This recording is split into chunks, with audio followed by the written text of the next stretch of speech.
Il-Partit Nazzjonalista qed iqabbad nies b'rekord kriminali biex jieħdu ħsieb is-sigurtà waqt l-attivitajiet politiċi li qed jindirizza l-Prim Ministru.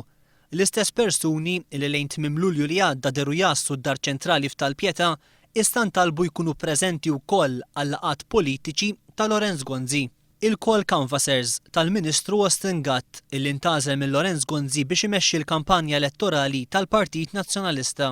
Dawn il-membri tas-sigurtà qed jitmexxew minn Ernest Tonna, kanvasser ewlieni ta' Austin Gatt u li għandu impjieg fit-Transport Malta u fil-Freeport.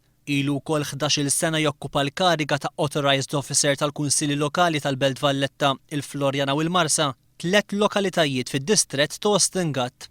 Fit-tim tas-sigurtà tiegħu għal laqgħat politiċi ta' Lorenz Gonzi hemm fost oħrajn Anthony Formston magħruf bħala Sons.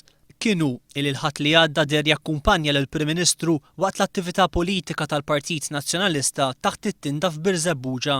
Formston huwa kanvasser ieħor ta' Austin Gatt, għandu 44 sena u tul is-snin instab ħati ta' frodi, ksur tal-liġi fiskali u aggressjoni fuq pulizija.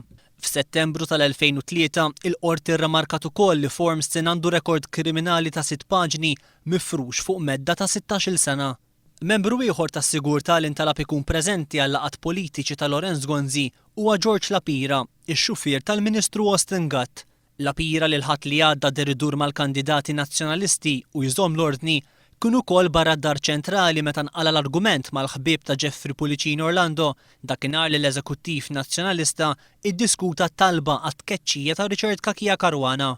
Pulicino Orlando kien staqsa jekk in-nies li qed jitqabdu mill-Partit Nazzjonalista sabiex jieħdu ħsieb is-sigurtà għandhomx proċeduri kriminali pendenti jew rekord kriminali. Is-Segretarju Ġenerali Nazzjonalista Pawlu Borċ Olivier baqa' qatt ma wieġeb għal din id-domanda.